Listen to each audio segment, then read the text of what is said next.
Hello YouTube. You may notice I am wearing a helmet. I got a haircut.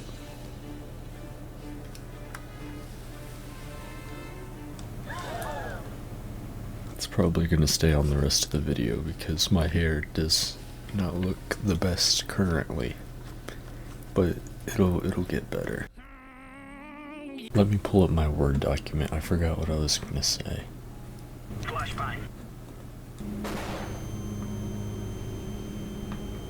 Today we are going to talk about the ethicality of the Adam Sandler movie 50 First Dates. I got this idea because my Google form, if you don't know what my Google form is, it is in the description. You can tell me what you would like me to talk about. Now, when I first heard of this movie, I thought that the title was 50 First Date. I thought it was about someone's 51st date and they were just celebrating 51. So I was in for a surprise when I watched the movie. If you haven't seen the movie, it is not about that. It's about a guy living in Hawaii, and I heard that the locals in Hawaii get mad when you don't pronounce it like that. So he has this. He's living in Hawaii and he dates a bunch of girls, but he only dates them for one day and then he throws them away because they're on vacation and stuff. So one day he finds this girl that has a memory problem because she got in a car accident and she forgets everything when she wakes up. So he decides to date her instead because she's not gonna remember him tomorrow anyways. And eventually, like, his whole character arc is like, he does it so she forgets him, and then he starts making like tapes for her so she remembers him, and they end up getting married and living on a fishing boat and stuff. Now you may be thinking, Dakota, this looks like a really heartfelt movie. Well, you're right.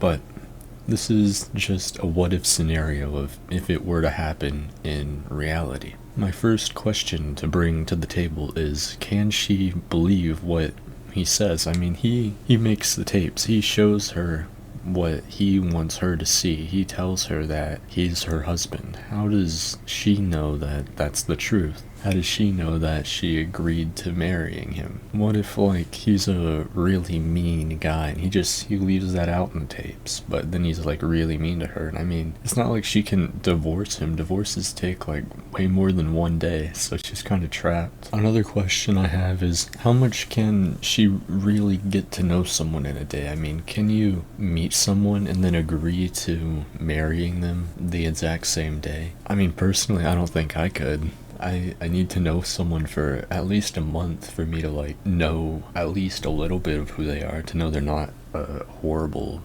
person. And even if she does agree to marrying him, if she doesn't remember agreeing, did she ever really agree? Obviously she did, but to her, from her perspective, she is like, waking up next to a random stranger every day and being told that that's her husband. I mean, if you woke up and like there was like a random Adam Sandler looking guy next to you, well, let's not use Adam Sandler, he's a good looking fellow. Let's say you woke up and there was a very weird looking guy next to you. Would you believe that he's your husband, or would you freak out and beat him up? And another question I have is, since they're married, the next step in marriage is usually having children, which doesn't seem like something they can do, right? I mean, she can't remember for more than a day, which means she will most likely have problems with long-term commitment, such as marriage and having children.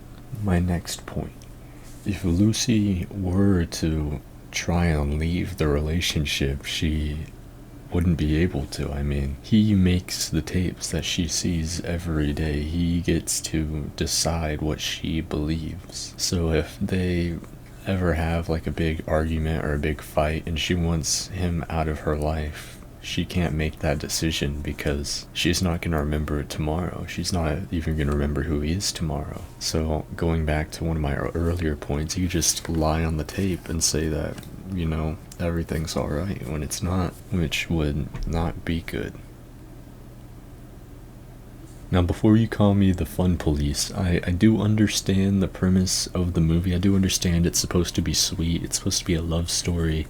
He loves her even though she can't remember who he is, which is kind of weird, but it's alright because it's an Adam Sandler movie. And in the end, he can do it because his Hawaiian friend told him, "You can do it!" If you enjoyed the video, please like, subscribe. I have a link in the description where you can recommend me things to talk about. Fill that out. Goodbye. To be your cactus, I want to be your cactus. What? To be a cactus, I want to be a cactus. What? To be a cactus, I want to be a